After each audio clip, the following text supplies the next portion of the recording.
ఈ వీడియో కల్పితం మాత్రమే, ఎవరినీ ఉద్దేశించి చెప్పబడింది కాదు.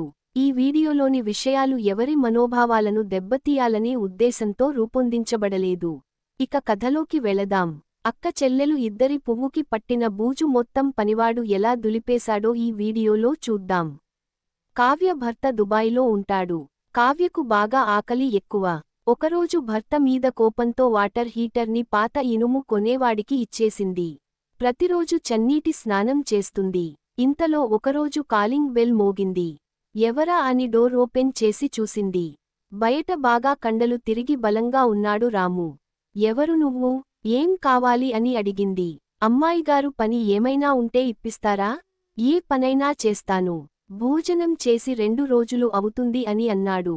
అవునా, అయ్యో పాపం నువ్వు నాలాగే ఆకలితో ఉన్నావు అన్నమాట అని అంది. ఏంటి అమ్మాయిగారు అంటున్నారు అని అన్నాడు. అబ్బే ఏం లేదు, లోపలికి రా అని తీసుకుని వెళ్ళింది. ముందు భోజనం పెట్టింది. అసలే ఆకలి మీద ఉన్నాడేమో, శుభ్రంగా పెట్టిందంతా తినేశాడు. చాలా రుచిగా ఉంది అమ్మాయిగారు. ఎప్పుడు ఇంత రుచికరమైన ఆహారం తినలేదు అని అన్నాడు. ఇప్పుడు చెప్పండి, ఏ పని చేయమంటారు అని అన్నాడు. ఏ పనైనా చేసి పెడతావా అని కొంచెం తేడాగా అడిగింది. ఆ మాట విన్న రాముకి ఆ పని ఏంటో అర్థమైపోయింది. అసలే రాము తమ్ముడు మంచి కరువుతో ఉన్నాడు. చాలా బలంగా ఉంటాడు. మీరు చాలా మంచివారు అమ్మాయిగారు, ముందు నా ఆకలి తీర్చారు. ఇప్పుడు నా తమ్ముడు ఆకలి కూడా తీరుస్తున్నారు. ఈరోజు నా టైం చాలా బాగుంది. ఇంత అందమైన ఇంట్లో పని దొరికింది, వదులుకుంటానా అని అనుకున్నాడు. సరే, మీరు ఇప్పుడు చెప్పిన పని చేసి మిమ్మల్ని ఆనందింపజేస్తాను అని అన్నాడు. అలా పని మొదలు పెట్టేశాడు. ఇంతలో కావ్య చెల్లెలు రూపా వచ్చింది. రాము చేస్తున్న ఇంటి పని మొత్తం చూసేసింది. దాంతో షాక్ అయింది. అప్పుడు కావ్య తన చెల్లెల దగ్గరికి వెళ్ళి, ఒసేయ్, నీకేం కావాలంటే అడగవే, అది ఇస్తాను, కానీ మీ బావగారికి మాత్రం చెప్పొద్దు అని అంది. అలాగే చెప్పను, కానీ చిన్న షరతు. నువ్వు వెళ్ళి వంట పని చూడు.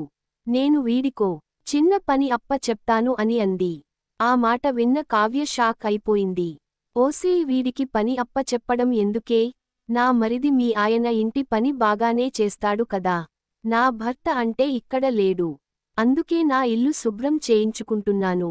నీకేం పోయే కాలమే, బంగారం లాంటి భర్త ఉన్నాడు. ఇంటి పనిలో బాగానే సహాయం చేస్తున్నాడు కదా, ఇంకెందుకు అని అంది. అప్పుడు చెల్లెలు రూప, ఆ చేస్తున్నాడులే, ఇల్లంతరం శుభ్రం చేసేస్తాను అంటాడు, కానీ కాసేపటికి నా వల్ల కాదని చేతులు ఎత్తేస్తాడు. వీడు శుభ్రం చేసినంతలా మా ఆయన శుభ్రం చేయడు. వీడి పనితనం చూశాక నాకు వీడి చేత బూజు దులిపించుకోవాలని ఉంది అని అంది. చెల్లి మాటలు విని కావ్య షాక్ అయింది. రాము మాత్రం చాలా సంతోషించాడు. ఎన్నాళ్ళ నుంచో నా తమ్ముడికి సరైన పని లేకుండా ఉన్నాడు. ఇప్పుడు నాకు మంచి పని తగిలింది అని అనుకున్నాడు. మీలో మీరు ఎందుకు మేడం గొడవలు పడటం? మీ ఇద్దరు ఎంత పని చెప్పినా, ఏ పని చెప్పినా మొత్తం నేను చేసి పెడతానుగా. ఇద్దరే ఇక్కడే ఉండండి అని అన్నాడు. ఆ మాట విని, ఒరేయ్, ఏం మాట్లాడుతున్నావురా, నువ్వు 2 పనులు ఒకేసారి చేస్తావా అని అంది. అవునండి, ఒకవైపు ఇంటికి పట్టిన బూజ మొత్తం దులుపుతూనే మరో చేతితో గచ్చంతా తడిగొడ్డు పెట్టేస్తా. మీ ఇంటి పని శుభ్రంగా చేసిన తర్వాతే మీ దాహం తీరుస్తా అని అన్నాడు. సరే, అలాగే కానివ్వు అని అన్నారు. ఇద్దరు ముందు చిన్నంటిని, ఆ తర్వాత పెద్దింటిని బాగా శుభ్రం చేసేశాడు. అలా ఇల్లంతా శుభ్రం చేయడానికి 1 గంట సమయం పట్టింది రాముకి. అప్పుడు అక్క చెల్లెలు ఇద్దరు, నువ్వు నిజంగా చాలా మంచి పనివాడివిరా. ఇంటికి పట్టిన బూజ మొత్తం దులిపేశావు. రేపు కూడా నువ్వు మా ఇంటికి రా. ఇంటి వెనకాల కొంచెం పని ఉంది, అక్కడ కూడా శుభ్రం చేద్దువు గాని అని అంది. ఆ మాట విన్న రాము చాలా సంతోషించాడు. రేపటిదాకా ఎందుకు మేడం, ఇంటి వెనకాల కూడా ఈరోజే శుభ్రం చేసేస్తానని అన్నాడు. ఓరేయ్, మొత్తం పని ఒకేసారి చేస్తావా ఏంటి? రేపు చేద్దుగానిలే, చాలు వెళ్ళిక అని అంది. సరే మేడం, రేపు త్వరగా పనిలోకి వచ్చేస్తా. ఇంటి వెనకాల పని చేయడం అంటే నా తమ్ముడికి చాలా ఇష్టం. రేపు ఇంటి వెనకాల కూడా నా తమ్ముడితో పనితానం చూపించి బాగా శుభ్రం చేయాలి అని అనుకున్నాడు. తర్వాత కావ్య చెల్లెల రూప కూడా, మా అక్క ఇంటి వెనకాల పని అయిపోయిన తర్వాత మా ఇంటికి కూడా వచ్చి మా ఇంటి వెనకాల పని కూడా శుభ్రం చేసి వెళ్ళు అని అడ్రెస్ ఇచ్చి వెళ్ళింది. మరుసటి రోజు ఉదయం ముందు కావ్య చెల్లెలు రూప ఇంటికి వెళ్ళాడు. ఇదేంటి ముందు అక్క ఇంటికి వెళ్లకుండా ఇక్కడికి వచ్చావ్ ఏంటి అని అంది. అది మీది చిన్నెల్లు కదండీ. ముందు ఈ ఇంట్లో పని అయిపోయిన తర్వాత అక్కడికి వెళ్తాను. నా తమ్ముడు మీ ఇంట్లో పని చేయటానికే బాగా ఇష్టపడుతున్నాడు అని అన్నాడు. ఏమీ తమ్ముడికి నా ఇల్లు అంత బాగా నచ్చిందా? అని అంది.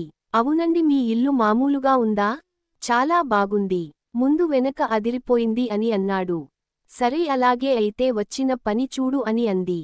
అప్పుడు రాము తన పనితనం చూపించి ఆ తర్వాత రూప అక్క అయిన కావ్య ఇంటికి వెళ్ళాడు. ఏంట్రా నువ్వు ముందు మా ఇంటికి రాకుండా నా చెల్లెల ఇంటికి వెళ్ళి పని చేసి వచ్చావే అని అంది కోపంగా. అది కాదు మేడం, ఆ అటువైపు పనిండి వెళ్ళాను. అందుకని అక్కడ పని పూర్తి చేసుకుని వచ్చాను అని అన్నాడు. అబద్ధం చెప్పకు. నా ఇల్లు కన్నా నా చెల్లెలి ఇల్లే నీకు బాగా నచ్చింది కదరా అని అంది. మీ చెల్లెలి ఇల్లు ఎదర చూడటానికి చాలా చిన్నగా ఉంటుంది. అదే మీ ఇల్లయితే వెనక చూస్తే పిచ్చెక్కిపోతుంది, చాలా బాగుంటుంది అని అన్నాడు. అవునా అని అంది. అవును మేడం, మీ చెల్లెలు ఇంటి ముందు వెనకాల స్థలం చాలా చిన్నగా ఉంది. అది మీ ఇంటి ముందు వెనకాల అయితే చాలా పెద్ద స్థలం అని అన్నాడు. ఆ మాట విన్న కావ్య మా ఇద్దరిని పొగిడింది. చాలు ముందు వచ్చిన పని చూడు అని అంది. సరే అని ఇంటి వెనకాల పని మొత్తం పూర్తి చేసేసి తన పనితనం మొత్తం చూపించాడు. వీడియోని లైక్ చేయండి, కనీసం ఒకరికైనా షేర్ చేయండి. వీడియో చివరి వరకు చూసినందుకు ధన్యవాదములు.